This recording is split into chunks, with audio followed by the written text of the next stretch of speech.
You're listening to the Wordslinger Podcast, episode 72, Writing for Comics with Nick Macari. Writing a book. It can be the best way to build or grow your business, or to simply tell the story that you wish to tell. Learn how to write your book in 30 days or less. Pick up 30-day offer today from Amazon, Apple iBooks, or other online retailers. It's the Wordslinger Podcast, where story matters. Build your brand, write your book, redefine who you are.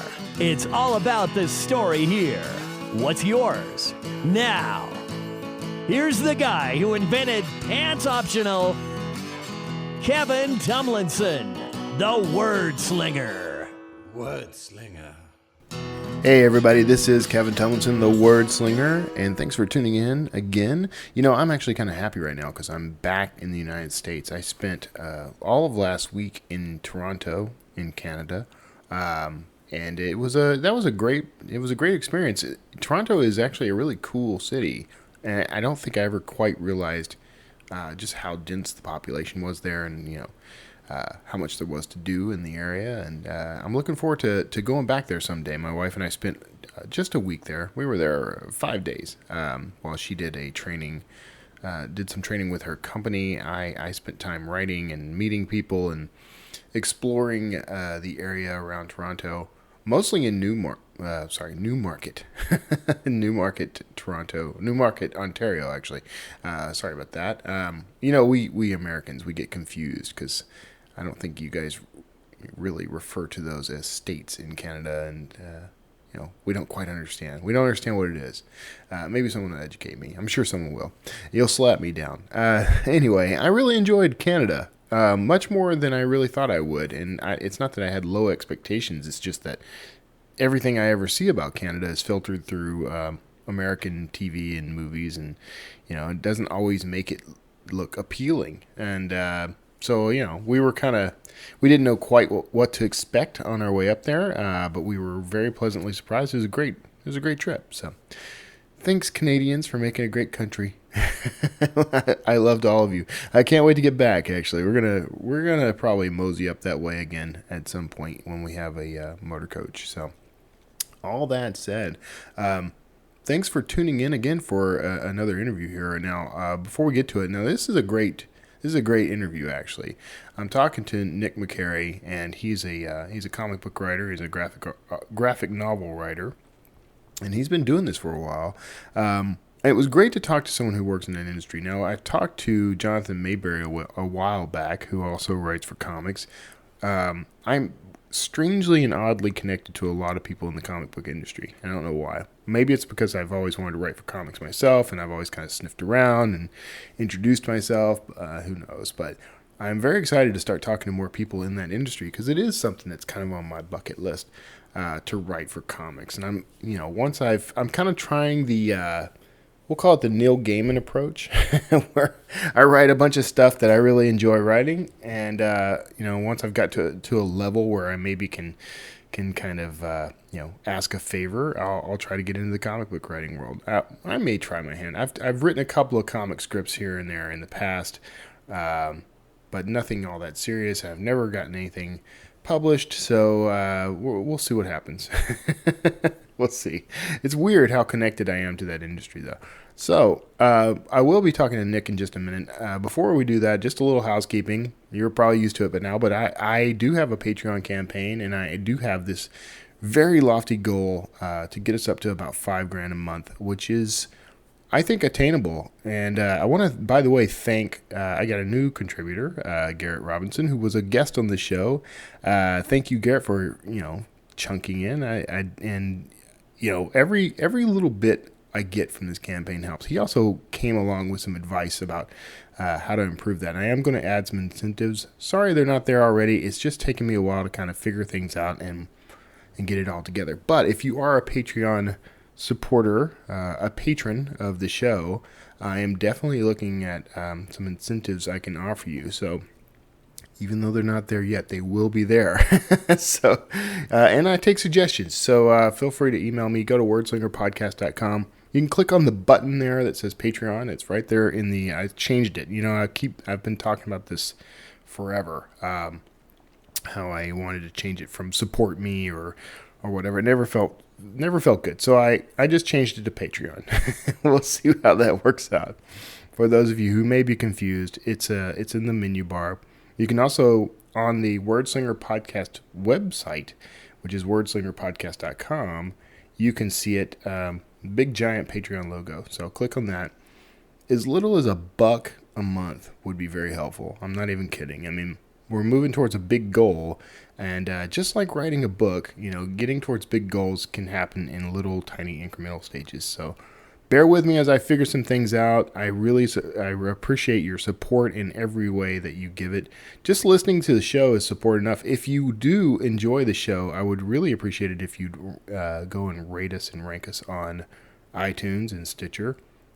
Just search for Wordslinger on iTunes. You can search for my name too, Kevin Tomlinson, and you'll find 3 podcasts that I host there. And I could use reviews on every one of them, so go check that out. Okay, now. Oh, and of course, buy my books. So now let's get to the really important stuff. Thanks for sitting through all that. Now we're going to get into this interview with Nick. I hope you really enjoy it. If you are interested in writing for comics, you should ping me. Because first of all, I'm looking to talk to more people in that field, but I want to know that that's something you're interested in. So if you are not interested, you can also let me know. But, just if you have questions, maybe I can ask them of Nick or even a future comic book writer guest.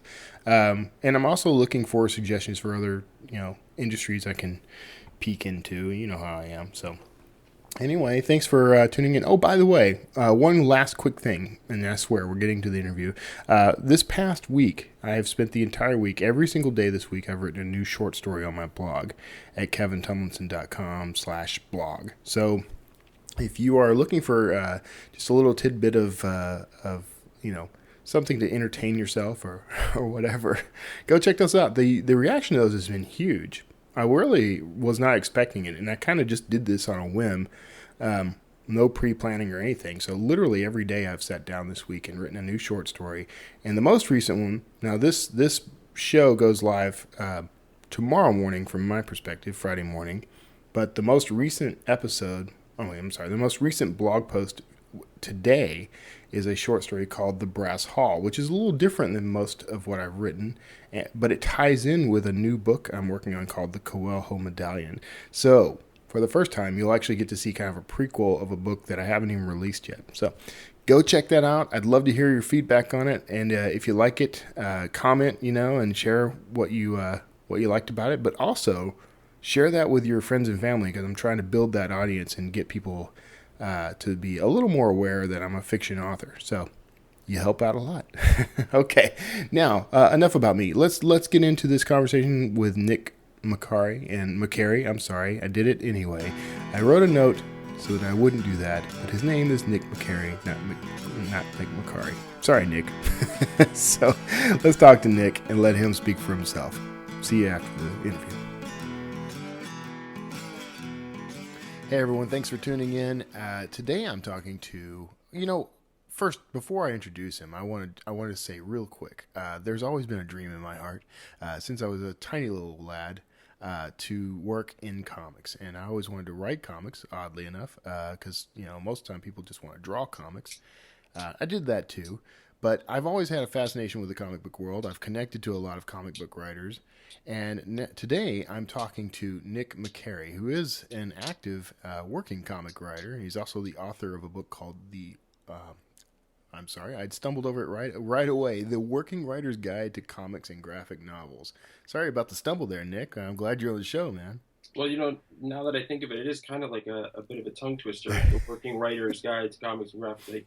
You've got a little bit of kind of almost alliteration right at the start.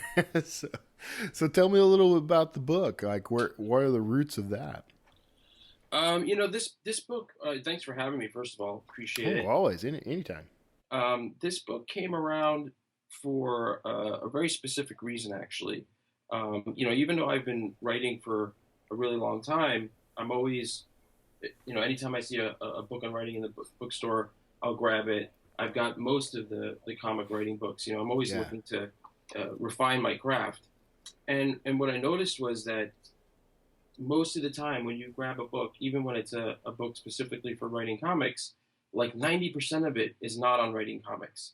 90% of it is about the industry, about publishing, about art, Right. all super important stuff, but just not specific to writing craft. And I do work with a lot of up and coming writers, a lot of startup companies, and this type of stuff. And I said, you know what? There really should be like a go-to book that just focuses on writing, Yeah. scripting comic books, and that's how this came about. And you did what any good entrepreneur does. You saw sort of a gap in the market and a need, and you went and filled it. Yeah, I mean that's Yeah. basically it. I have the book here. You were kind enough to send it to me in advance, and I've been reading through it. I love it actually. And I'm like you. I collect books about writing because that's my vocation and avocation. And writing for comics was a particular love. So I have all the greats. The book by Frank Miller. I have everything you can think of, really, and this is going to fit in real nice on my shelf. So, Yeah, well, that's awesome. I love the fact, by the way, that you sent it to me in with a bag and board, just like a comic. I got the full comic experience right from the beginning. Well, that's the thing. It's actually the exact size of a standard graphic novel, Right? Yeah. and that was sort of my goal with it. It was funny, originally when I first started working on this, it was supposed to be a really quick, really simple reference guide, and I was planning on only having it to be about 40 pages. Yeah. And in the course of writing it, it more than doubled. It's 90, and but it's still basically that graphic novel format. And I pretty much, when I send it out, I just bag it and board it just so it stays safe. Because Yeah. as somebody who orders a lot of stuff through the mail, you hate to get a book. Yeah, it stinks to get something where the corners are all goobered up. Exactly. And as a lifelong comic collector, I'll get a book that has any kind of collectability to it, and if the corner is just like slightly creased, and I'm like, what it's ruined. Yeah, So yeah, I might as well use this for candlelight or something. Yeah. So yeah, I'm the same way, man. And I've collected since I was a really, really young kid. I mean, I remember getting sick, probably at like 5 or 6 years old. My mom asked me, what I wanted, if I wanted comics, really, and I was very enthusiastic about it, even though I'd never read one. So that just started a love affair with comic books. mhm. You have your own history with comics. I read in the back of this book, there's your sort of about the author kind of thing. I find it fascinating, actually, because you have a long history with the comic industry. Do you want to talk a little about that? Yeah, it's funny because I hate writing those author bios, Yeah, and they're a plague for everyone. yeah, I was not even really going to put it in the book, and then I was talking to Martin Chuz over at Convict Comics. I have a good relation with those guys. They're a new publisher out of Australia, and I was talking to him about the book and about putting the author thing. And he's like, "Oh, why don't you talk about like a little anecdote about when your mom worked at Marvel and whatnot?" Because I told him stories, and he's like, "That stuff is really great. You should tell people that." Yeah. So it's like, okay, and that's what made it in there. And basically, when I was, probably around 12, 13, that age bracket, my mom was a secretary at Marvel. This was when they were over on, I want to say, was it Park Yeah. in like 30th or something Yeah, like that. Every kid from the '80s remembers the address of Marvel Comics. Yeah. Well, no, because I spent quite a bit of time there. Once I found out that she was working there, Right. she would take me over, and mostly it was sort of towards the end of the day or whatever, and I would sneak around to the different offices. I would check out what's going on. I'd watch all the guys in the bullpen in the days that I was there when they were still there drawing. And the best part of it is I would go. They had like this big closet that opened up, Yeah. and it was like filled with posters, and I would be like, whoop, whoop, whoop, whoop, whoop. So, Did you ever meet any of the greats while you were hanging out there?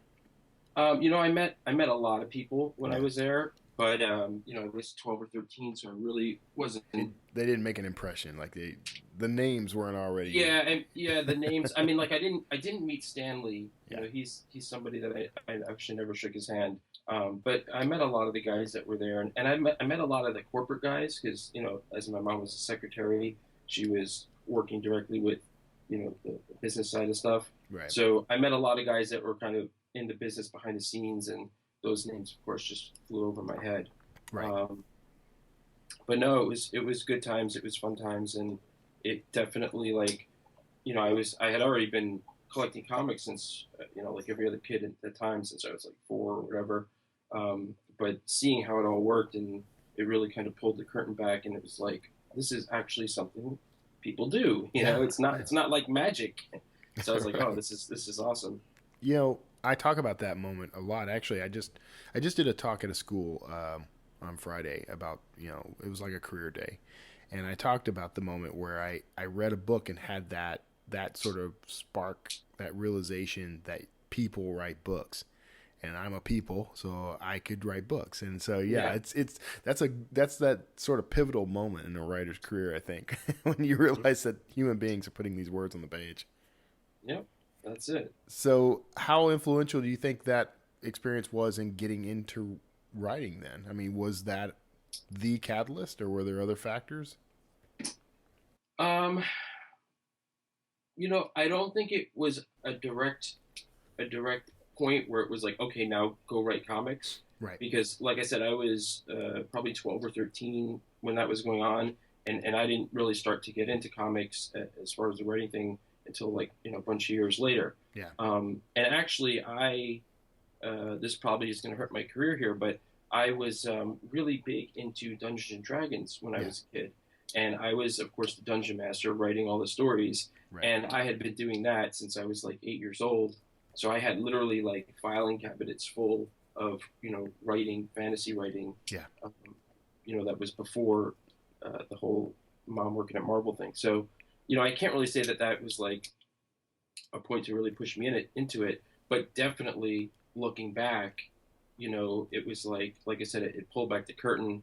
And if I hadn't been through that, I might not have felt comfortable enough to, go the route and start writing when I decided to do it. You know what I mean? Yeah, you already had a sort of framework for narrative and storytelling. Yeah. That's and just go ahead.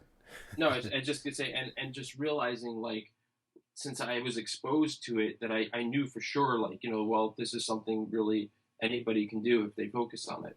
Yeah, that's actually a good takeaway. And I think it's interesting. Now, I don't think being into D&D is going to hurt any writer's career. And I think most people who write fantasy probably were at some point a player. I never did really. I played a little bit when I was a kid, and I kind of got into some of the games, but I never kind of hit that stride as a D&D player. But I could see where that would definitely influence a career. It's I meant when I said that, I meant that jokingly, of course. Yeah, no, I know. Yeah. Socially, not. It certainly is an asset when you're doing fantasy work and whatnot. But also, it's the world has changed, because when we were kids, that having that stigma of a D&D player was actually like really, people would walk away from you at the party, right? Exactly. But now in this day and age, it's like a badge of honor. it's a badge of honor, right? Yeah. You're always seeing that stuff on Facebook where Vin Diesel was playing D&D, right? Have you seen those clips and stuff? Yeah, exactly. So it's like it's the in thing now. But okay. Yeah, actually, I gotta say, and this ties to your career, because as you mentioned before the call that you actually do some game writing as well. I do. My main markets that I deal with are independent comics and independent games. Okay. In fact, at the moment, I'm helping an Italian company. They're working on a sci-fi sort of like Boom Beach / Command and Conquer type game. Oh, sweet. So yeah. I'm going to want to hear more about that. You're going to want to put me on your mailing list. Okay. So there's my public permission. See, and I think that's interesting, because I think that it's I think what you were saying, and I'll paraphrase, I guess, but these days it's much more like we said. It's a badge of honor now. You fly that geek flag, and everyone's proud. I think that form of storytelling is something unique, and we're going to start seeing a lot more of it now. Actually, I mean, there's a huge market for it already, but it seems to me like with this push for everyone to learn like coding and that sort of thing, like those board gamers that are passionate about storytelling through their games might start dipping into the digital market now. I feel like that's kind of a big thing on the horizon. Yeah, I mean it's all melding together. It's Yeah. it's a really interesting time that we're in, Right. but it's all gelling together, and you see like you see the movies coinciding with the games, Yeah. and then the games coinciding with the comic. I mean, it's all just like one giant conglomerate of everything, which is cool, you know. Yeah. It's awesome, actually. I love seeing the creative world on the rise. We'll just say that. So, you are okay. The book is your. It starts with the phrase "the working writers." So, I want to talk about that because that means you're making your living from this work, right? Yeah. And so, what advice do you have for people? Because I know tons of people who want to write for comics and for games, but I, in particular, would like to write for comics, for example. So, what's the advice you'd give to a guy like me who is I'm doing all right with my books, but I would love to pen a graphic novel script or something at some point. So, how does someone get into the business and become a working writer? Sure. Let me just say first, the reason why I went with the working writers title, it wasn't like a nod to me saying like, "Hey, I'm the working writer and I'm Yeah. putting up this guide for you guys." Um, I had to make a decision when I made the book. If you notice when you read through the book doesn't go into story conception and story creation. Right. So like it doesn't say, okay, sit down and this is how you're going to figure out what you're going to write about. Like Yeah. that's not the focus of the book. The book is assuming that you have your story and you have your outline and that you have like a basic understanding of how to get to that point. And Right. that's where I was saying the working writers. Okay.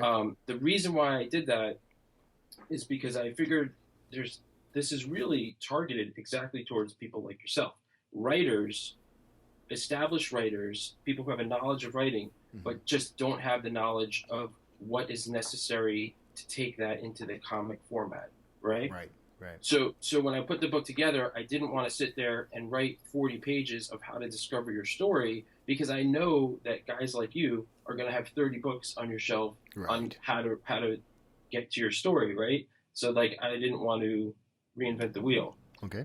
That's where the title comes from. Works for So me. yeah. So as far as advice as into breaking into comics, this is a tough one because it's a very broad um, point to get across. Um, the bottom line is that in this day and age, it's a great time to be into comics and to be a comic writer Hmm. because 20 years ago you had to, if you were going to self-publish, you had to go through Diamond. If you weren't going to self-publish, the gatekeepers at the main publishers were very small. They weren't letting a lot of people in. They weren't even looking at a lot of people, right? And it's not like that now. If you're going to self-publish, you basically can bypass the system completely. You can go crowdfund on Kickstarter or wherever else, and you could just put stuff out. Yeah. You can go to the convention circuit and just sit there and publish and get your name out there. And really, that's the best way to try and get in is to go and do your own thing and then show people what you're doing. To basically produce the work, and it's kind of like the Field of Dreams idea, right? If you build it, they will come.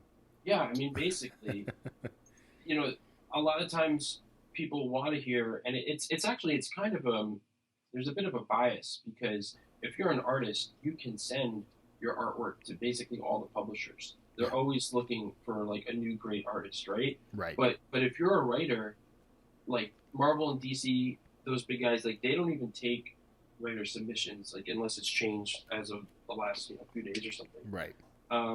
They have their staff, they have their people, and they probably have warehouses filled with resumes of people who have tried to send them stuff over the years. Yes. So you really like, there's pretty much no way that you can, at least that I know of, that you can take that route where you kind of send them a resume and a script, and they're going to say, hey, we want you to go write Batman, or we want you to come on and write Spider-Man. That just doesn't really happen. And then when you look at the creator-owned publishers like Image, they require you to have, even if you send them a pitch and they're like, hey, we love this is a great concept, we're signing you, we're going to distribute this for you, and all that, they still require you to come to them with the complete product. Mm-hmm. As a writer, they don't say, okay, this is a great concept, we're going to match you up with this artist here, and this colorist here, and this letterer here, and then when you guys are done, come back to us, and then we're going to put it out. They require you to come once they say, if they look at your pitch and they're like, yeah, we love it, okay, bring us the book, and then we go from there. Right. So you're required to do the work anyway, so you might as well do the work, not worry about kind of breaking in and getting the job from somebody. Do the job yourself, and then once it's out there, people are going to see who you are, and then you can say, then you can approach editors directly and make contacts at the conventions and whatnot, and you talk to people and then express your interest, and you might have somebody from Marvel come up to you and say, hey, so you really like Wolverine, huh? Okay, yeah. Well, that book you did was awesome, and you have any stories about Wolverine? I mean, really. Yeah. Well, I could see it. I mean, that's generally the same kind of advice I give to would-be novelists. It's, if you want to attract a publisher, the best way to do that today is to write as many books as you can and get them out there and build an audience for them. So it sounds like it's about the same idea, I guess. It's about the same idea, and like I said, the great thing is now, it's really, I would definitely not say easy. Yeah. It's really attainable for people to do that, right? Right. Whereas back in the day, I mean, look, back in the day, even to find an artist, if you didn't know somebody, like before we had the internet and stuff, right? I mean, that was like an endeavor. Right. But today, I mean, there's like a million like DeviantArt sites, and you can go and you can find someone to work with and whatnot. And I mean, it's really doable. Yeah. Yeah, it's certainly a lot more accessible. I mean, back in the day, if I wrote a script, I might know 2 or 3 guys locally who were adequate artists, that I could call on. But that's pretty much that would be the range, It was whoever I knew from school or work or whatever. So yeah, you definitely have a big advantage now with the internet. What was crazy is, like 10, 15 years ago, and I tell this to people all the time, this isn't specific to comics, but just in general, like when I was working with people and doing a lot of freelance, all my clients were all across the US. Again, this is like 10, 15 years ago, right? Right. Today, all my clients are like all across the planet, Yeah. And like on Facebook and stuff, I'm connected with great artists that are like in the Philippines, in Thailand, in Russia, you know what I mean? It's like, it's crazy how open everything is and how accessible everything is. So when you say clients, are people like seeking you out for writing comic scripts, or you're approaching people, or what do you mean by that exactly? I mean, I work with a lot of individuals, a lot of people like maybe like yourself that would be like, I'm a novelist, I'm a writer, and I want to go do a comic strip or something like that. Okay. And then they'll turn to me for story consulting or editing or to help co-write or whatever it is. Yeah. So on the individual level, I have plenty of clients like that. And then I also have a lot of, small publishers, a lot of startup gaming companies or startup, publishers, comic publishers. Like I said, I have a good relationship with Convict Comics. You can go check them out. Right. They're releasing a bunch of really cool stuff. A bunch of it I've written, but it's cool. It's cool nonetheless. And then like another example, a company I worked for last year called Incarnate Games, and they're putting together this crazy fantasy board game. And the owner of the company said, you know what? I need a graphic novel. He basically wanted to create a really good graphic novel to explain the game. Yeah. Right. So like to go along with the rules of this board game, which is, I mean, it's amazing that a game designer would want to take that approach.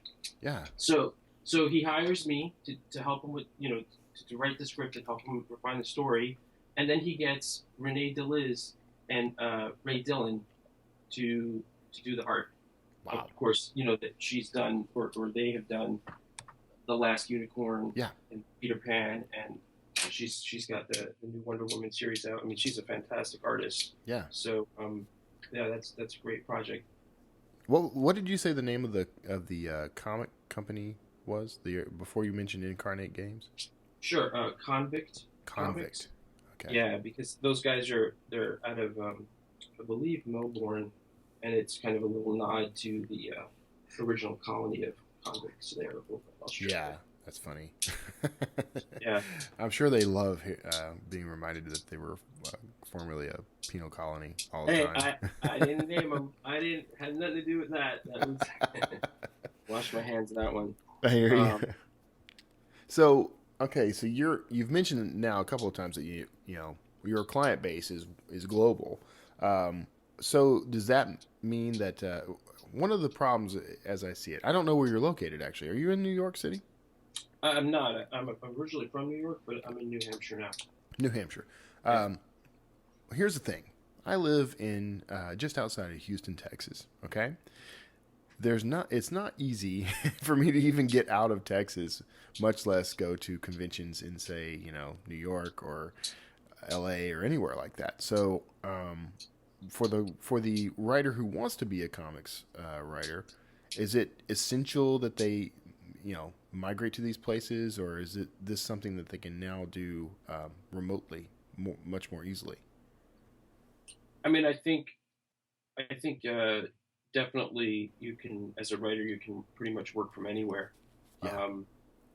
I think to say, like, you have to be where the conventions are, I mean, people fly into these things from everywhere. Yeah. I mean, if you're friends on Facebook and they're like from Sweden and they're flying into the New York Comic Con. So, this is just, I guess, par for the course. But yeah, I mean, I think you can basically be anywhere, and then just depending on how much you want to market yourself and how much you want to push to make those connections would be how much you go to the conventions and get out there in person. Yeah. I co-host another show called the Creative Writing Career Podcast, and that's one of the things that comes up fairly frequently is this idea. When we talk to successful TV writers and successful film screenwriters, they invariably will say you have to live in LA. And we've talked to people who say you must live in New York or you must live in Denver. There's people who are geographically locked in, or careers, I guess, that are geographically locked in. I think it all comes down really to the networking. It is definitely a lot easier to connect with publishers and agents and that sort of thing if you're living near them. Yeah. But I am glad to hear that there is a market for writing comics where you can be much more mobile, because as we move into a more mobile lifestyle in the Tumlinson household, that's going to become, I'm going to reach out and start experimenting with things other than novels. So I'm happy to hear that. Yeah, I mean, I can tell you this: if you're an aspiring comic writer and you move to LA or New York, yeah, you're gonna be broke with 20 roommates really quick. Just Right. because those places are so expensive. Right. So I definitely wouldn't advise people to rush off and Isn't that ironic though, that the big draw for LA, just as an example, is you either want to be an actor or you want to be a writer, and neither of those things pays very well to start. Yeah, you can't. I mean, this is the classic. Hey, I'm working a wait staff position, but I'm really a writer. Right. That's a cliche. Yeah. Oh man. So you're doing this full time. You're writing comics and you're writing games full time, among other things. You've got other things in the fire, right? Yeah, I mean, like on my website, it's officially call myself story consultant, editor, writer, Okay. because those are it's really what I do. Okay. Uh, I wear a lot of different hats, and I get like I said, with this sci-fi mobile app war game thing that I'm working on with this guy in Italy. Hmm. They approached me, and the game is basically done. So all the assets and all that mechanics is basically finished. And they decided at the end, like, oh my god, we need the actual story to make this game fly. So they brought me on board, and we're working that out, kind of reverse engineering what they've done to get a good story in there. So Hmm. some clients approach me at that point, and then other clients, talking to another guy. He's actually in the UK, and he's at the very beginning, and Yeah. he actually has a very interesting. Again, this is a mobile app game, but it's a cyberpunk text only mobile app, and it's this kind of thing where you play on your phone, and then it tells you what's going on in the text, and then when you log off, there's kind of like all these other things going on, and then you come back, and it's like this continuous story that comes up. Very interesting Yeah. concept.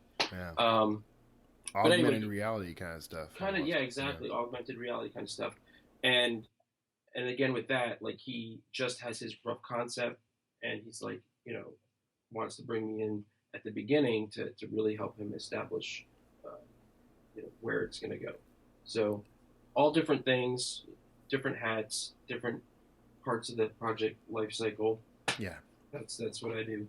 So you mentioned your website, and now I have to ask because you have a very prominent image of a Remington Quiet Rider on your homepage. Do you write on that Remington? I more collect them, Yeah. but every once in a while, okay, this might sound weird. You might not think it's too weird, but I the don't think audience it's might. weird. I got an old No. Underwood and an old Royal.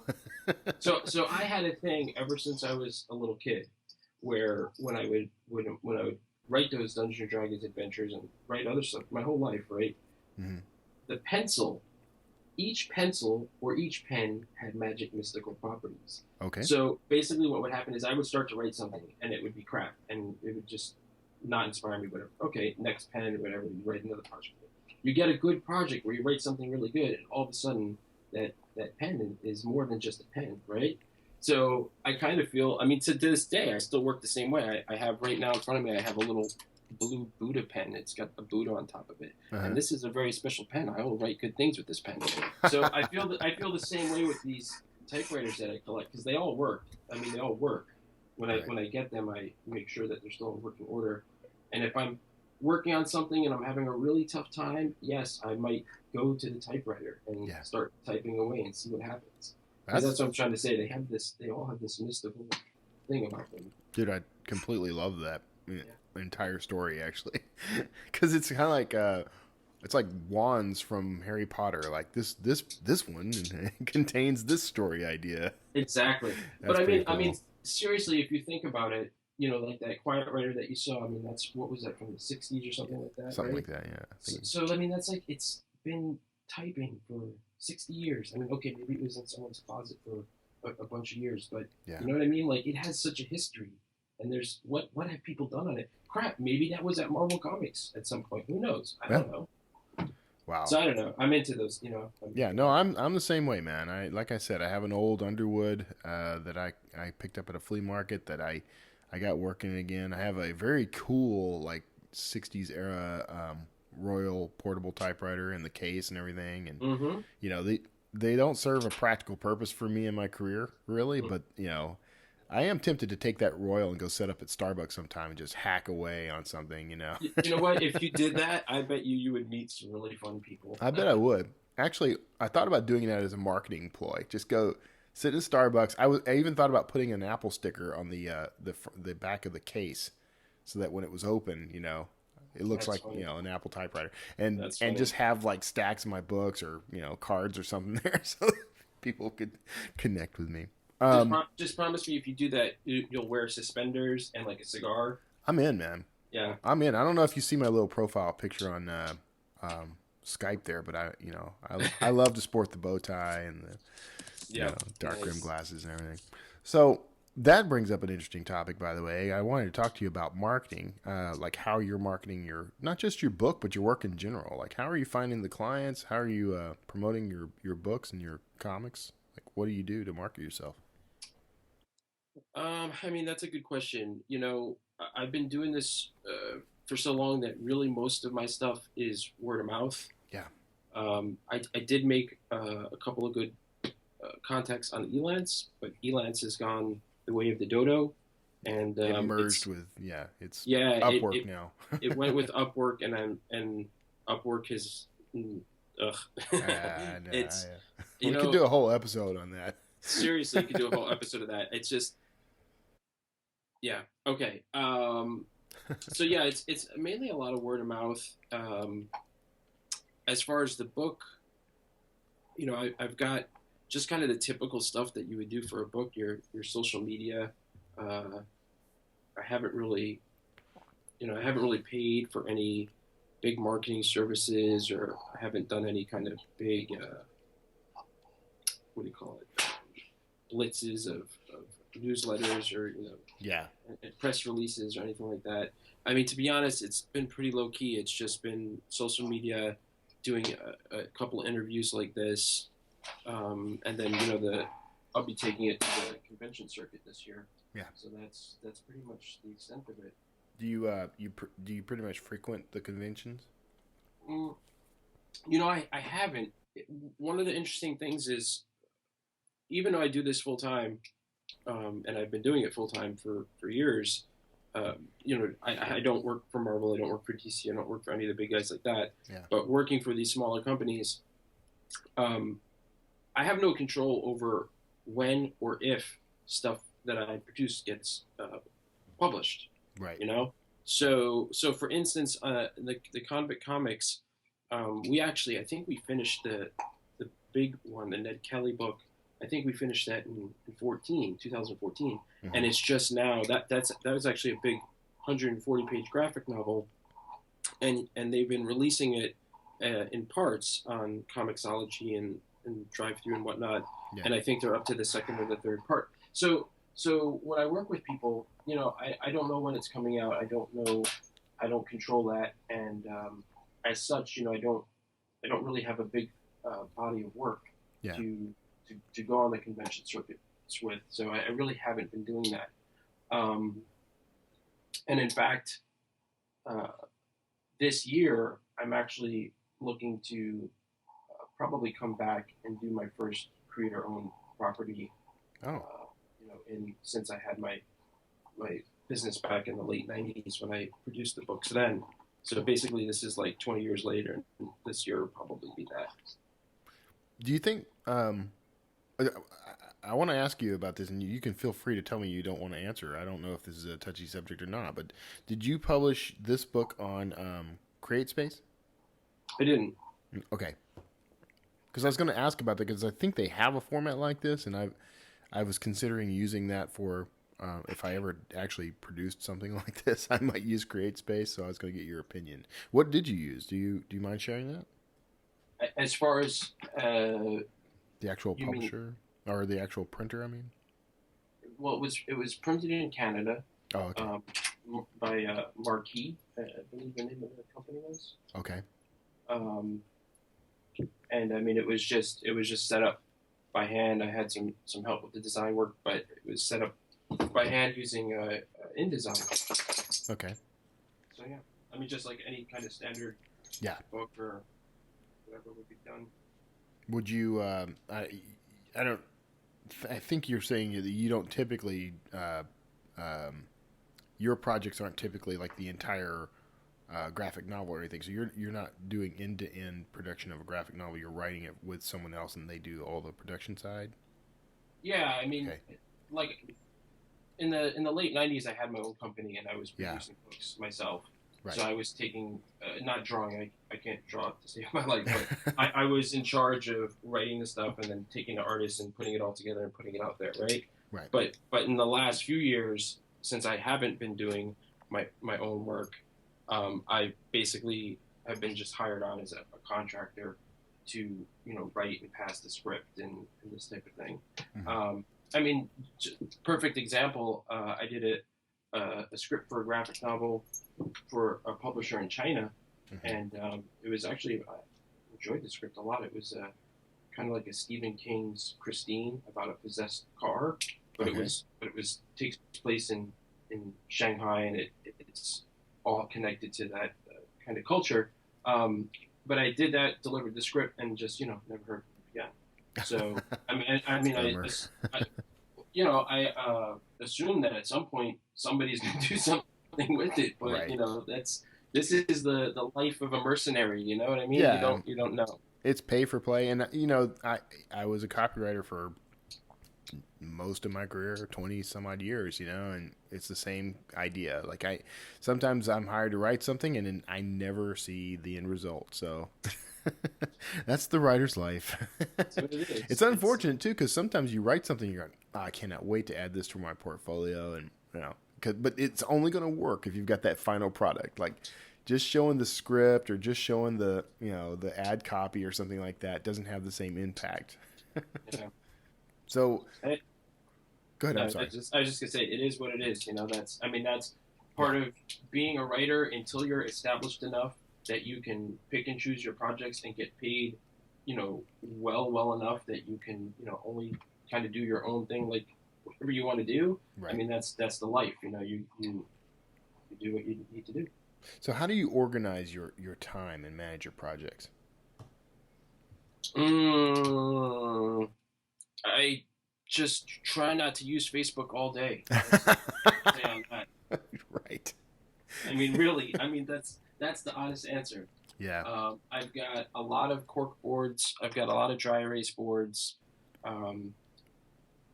You just juggle it. You have a very physical process. It sounds like. Right? Yeah. Everyone's going digital, but you're still using the cork boards and dry erase and everything. So, what is your sort of workflow there? I definitely. I work. Of course, I work on the laptops and the desktop, and that's where the majority of stuff goes. Sometimes I'll write longhand. I'll take notes longhand.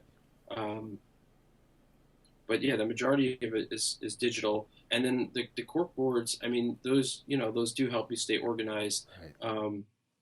I'm looking at the big one I have in front of me right here, and I've got 8 index cards on it at the bottom of it, and those are the 8 endings for each issue of this creator-owned series that is possibly what I'm going to decide to do this year. For what I'm working on.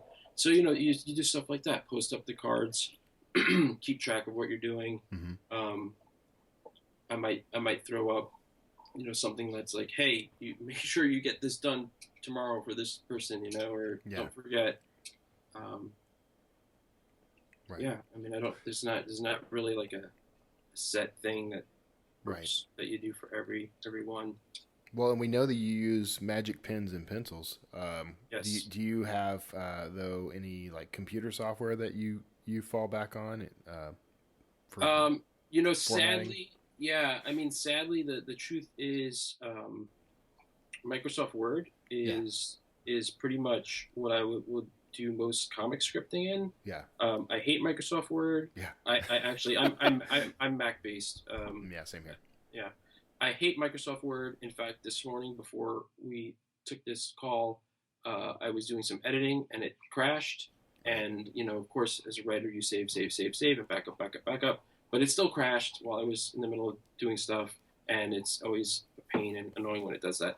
Yeah. But Microsoft allows you to stylize and to copy and paste more efficiently than everything else that I've seen. So for comic scripting, that's usually what I rely on. If I'm working on a novel or if I'm working on straight prose, like for the background to a video game or something, I'll usually work in Final Draft.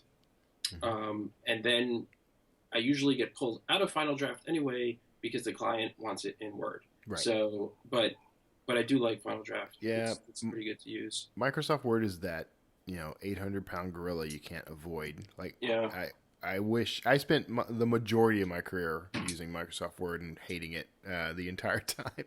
Every author I know, every writer I know, period, hates Microsoft Word but has to use it. Yeah. It's just sort of the way it goes.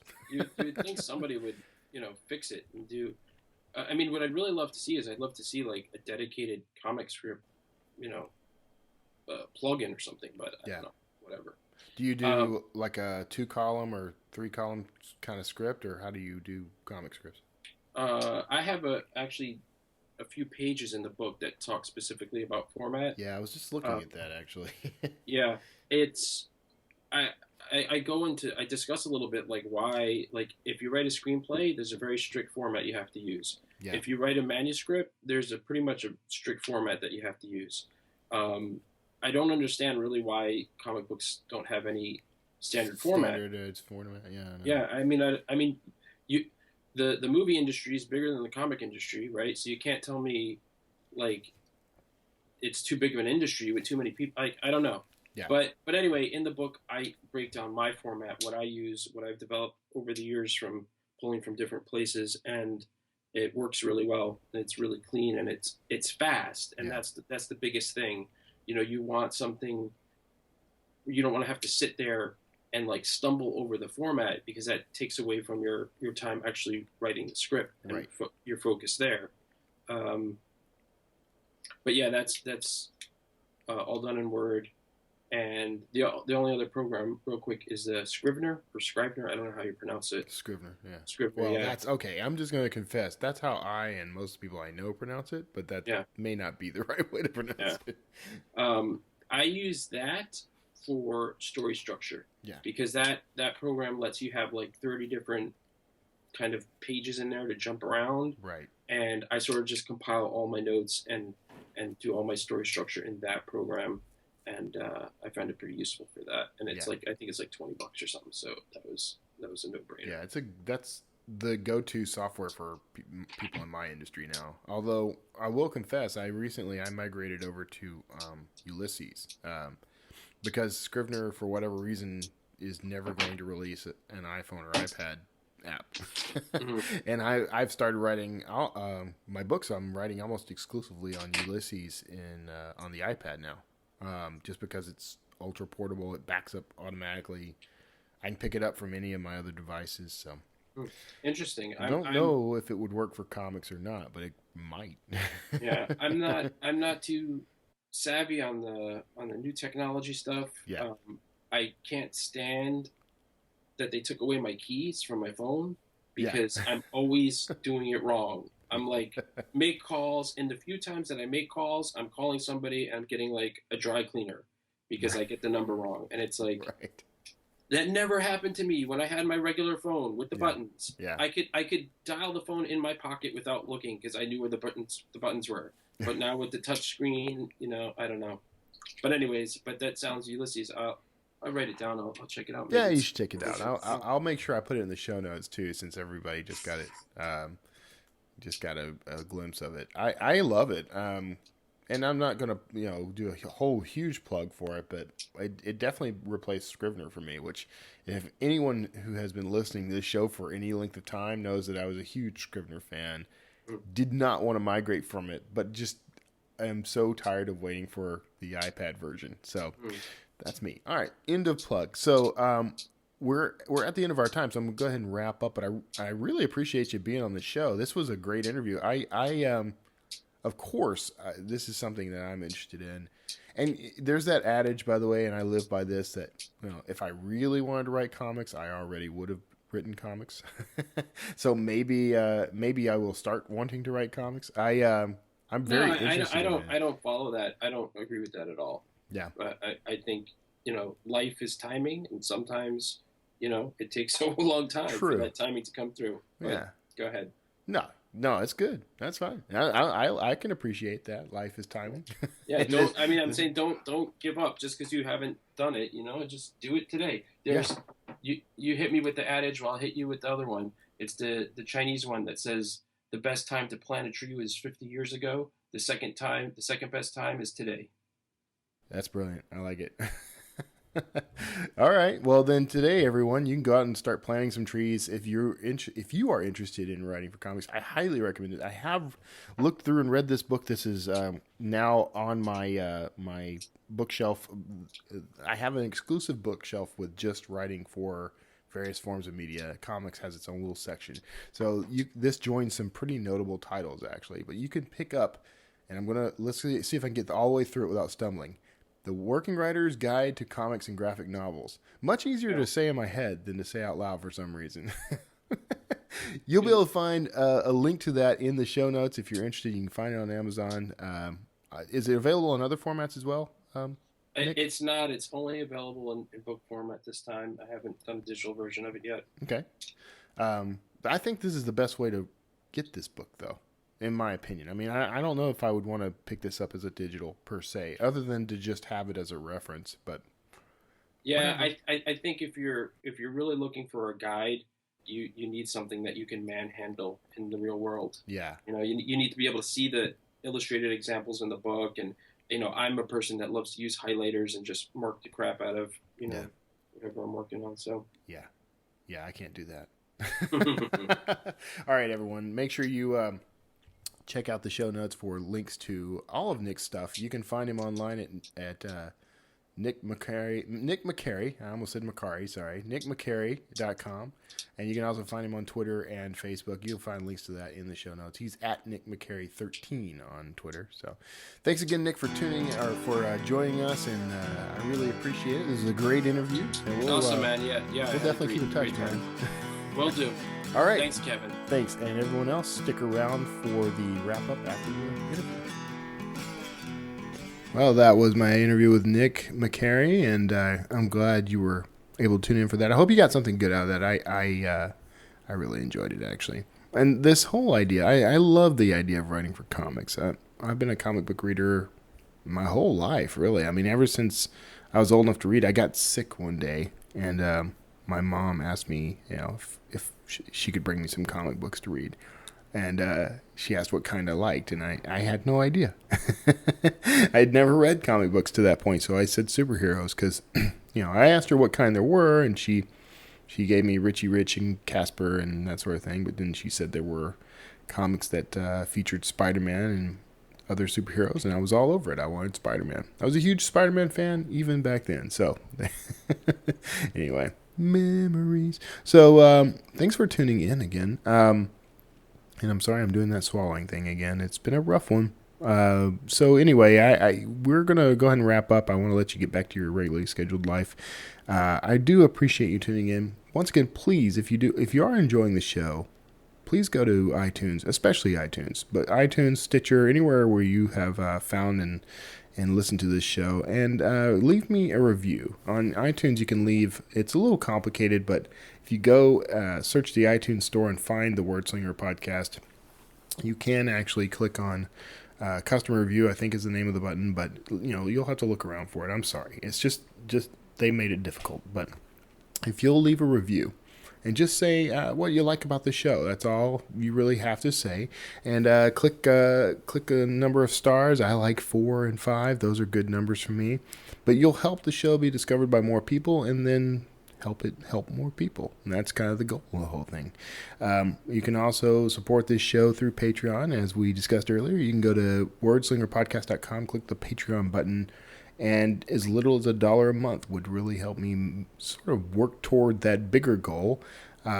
Nobody's asking anybody to contribute the entire $5,000 per month, but if you're listening, Bill Gates or anyone else out there who just happens to have a spare 5G to throw at the Wordslinger, I am okay with you doing that. And, I don't offer this much, but I am actually considering sponsors for the show beyond my own. I always sponsor my own work because, free advertising. But if you are interested in a sponsor spot or something, let me know. We'll work something out. So beyond that, you can always check out my fiction, which I would love for you to read, especially right now as I'm writing short fiction a lot on my blog. But go to kevintumlinson.com, and if you go to the menu, you can click on books and see my entire library. Click on blog to see what I'm up to right now. And be sure to register while you're there, and you'll get on my mailing list. You'll get my entire starter library. There's 3 free books just for you. They're 3 of my best, and I think you'll really enjoy them. And go check those out. I hope you like them. So thanks so much for tuning in. We will see you again next week. God bless, and take care of yourselves.